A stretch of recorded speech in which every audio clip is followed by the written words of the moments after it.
Assalamualaikum warahmatullahi wabarakatuh. Alhamdulillah wa syukurillah wa la ilaha illallah wallahu akbar. Wassalatu wassalamu ala rasulillah wa ala alihi wa ashabihi wa man tabi'ahu wa wala wa ba'du. Selamat berjumpa lagi nih. Setelah beberapa hari saya nggak bicara. Kemudian sekarang saya semangat lagi nih untuk bicara, yaitu dari kitab tafsir terjemahan fi Zilalil Quran karya Asy-Syahid Asy-Syaikh Said Qutb, pujangga Mesir yang digantung sampai mati oleh Jamal Abdul Nasser, presiden Mesir pada tahun 1962.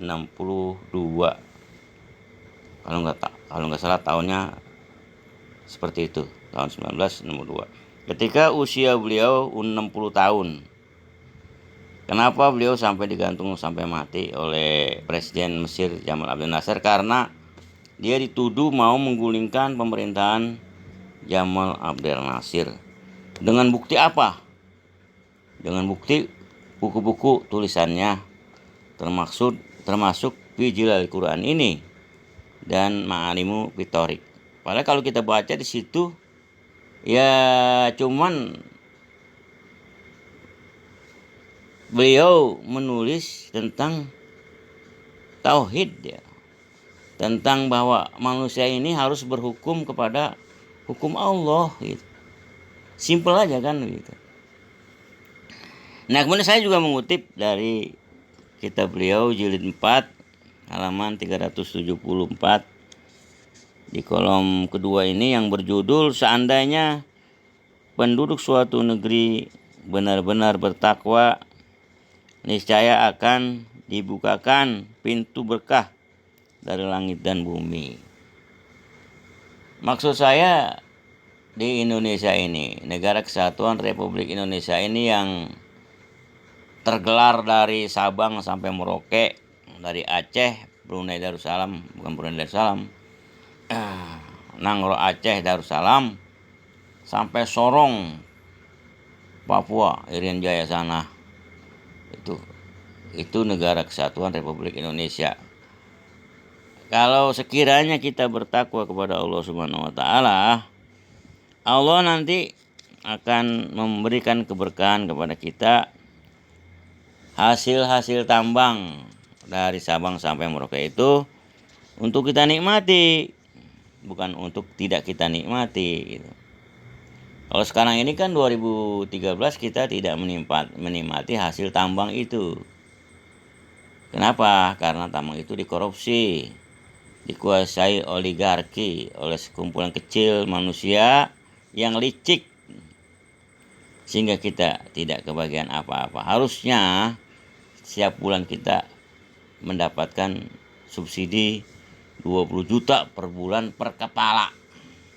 Kalau memang pengelolaan SDA, sumber daya alam kita itu tidak dikorupsi.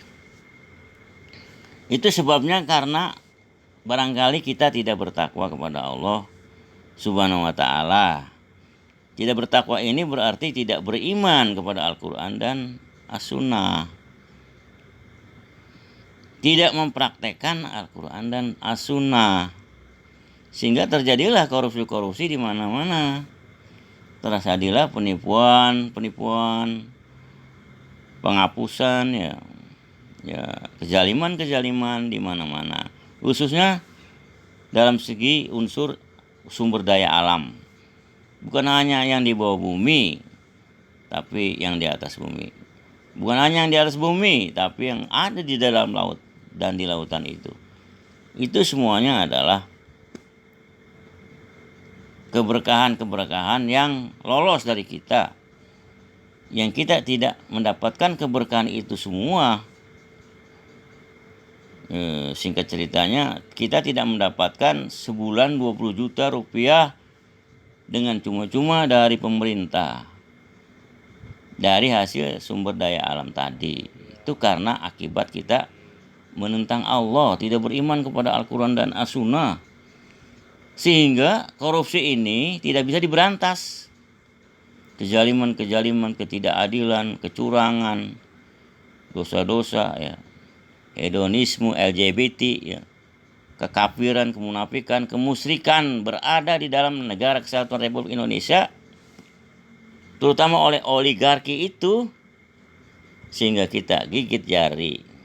Kalau untuk survive, untuk menyambung hidup, terpaksa kita harus kuli, harus mengeluarkan keringat, harus kerja keras, bahkan harus mengemis supaya kita bisa hidup, supaya kita tidak mati dan tidak kering, kerontang, dan stunting, ya. Anak-anak kita pada stunting karena kita gigit jari itu. Ini semua karena tidak salah lagi karena kita tidak beriman, tidak bertakwa kepada Allah Subhanahu wa taala, tidak mengamalkan Al-Qur'an dan As-Sunnah. Kita membelakangkan Al-Qur'an dan As-Sunnah.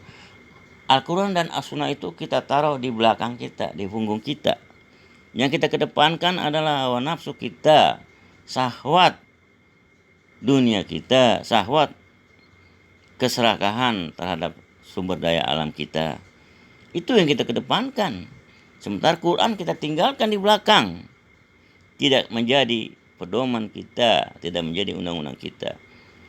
Yang kita pakai adalah undang-undang dari orang-orang kafir, sehingga korupsi, kejaliman, kecurangan, keserakahan mengangkangi sumber daya alam kita, sehingga kita 276 juta jiwa yang ada di Indonesia ini gigit jari. Yang menikmati hanya oligarki, sekumpulan kecil manusia yang menentang Allah, yang tidak bertakwa itu, yang mempunyai sifat musyrikin, yang mempunyai sifat munafikin, yang mempunyai sifat hipokrit, yang punya sifat ateis, sekuleris, liberalis, kapitalis, dan tidak bersifat bertakwa kepada Allah Subhanahu wa taala, tidak mengedepankan hukum-hukum Allah di hadapan kita, tetapi meninggalkannya di belakang. Karena itu kita 276 juta jiwa rakyat Indonesia ini gigit jari Pak, dan bahkan terlibat utang bisa 30.000 triliun oleh Cina dan Jepang dan negara-negara lain. Astagfirullahaladzim. Dan rakyat juga tidak sadar bahwa mereka saat ini sedang tidak beriman, tidak bertakwa kepada Allah Subhanahu wa taala.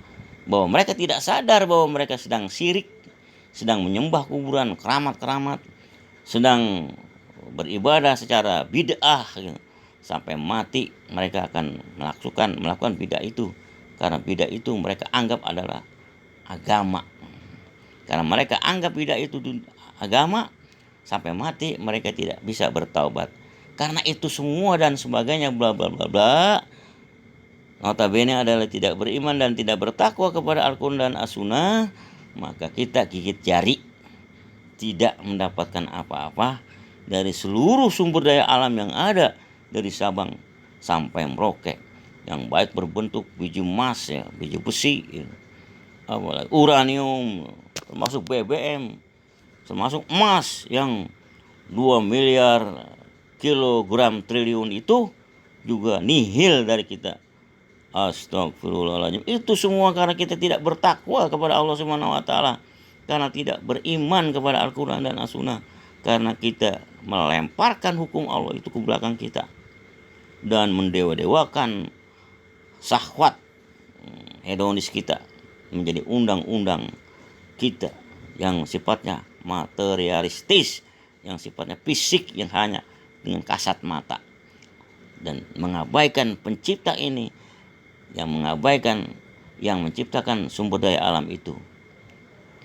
Kemudian kalau kita merasa menderita di Indonesia ini, itu akibat ulah kita sendiri.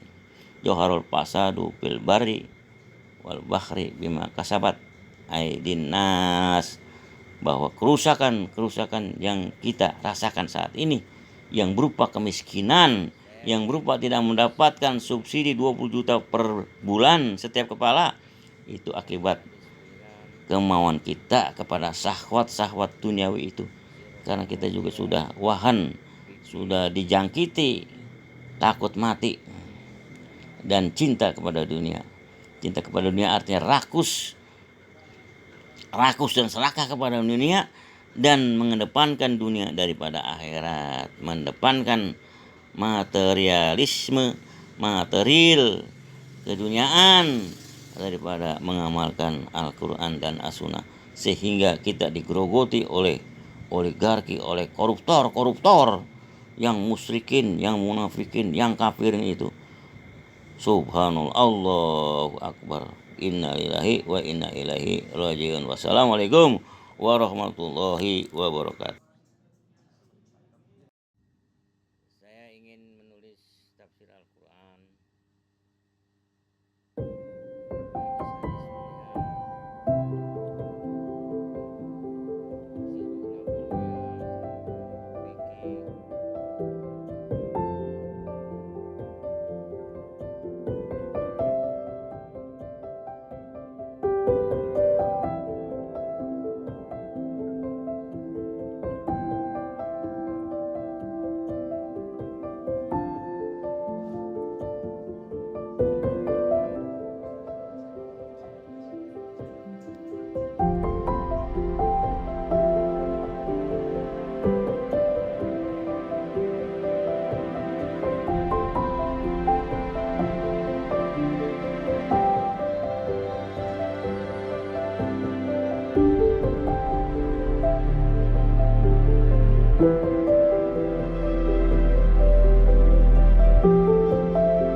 Saya ingin menulis tafsir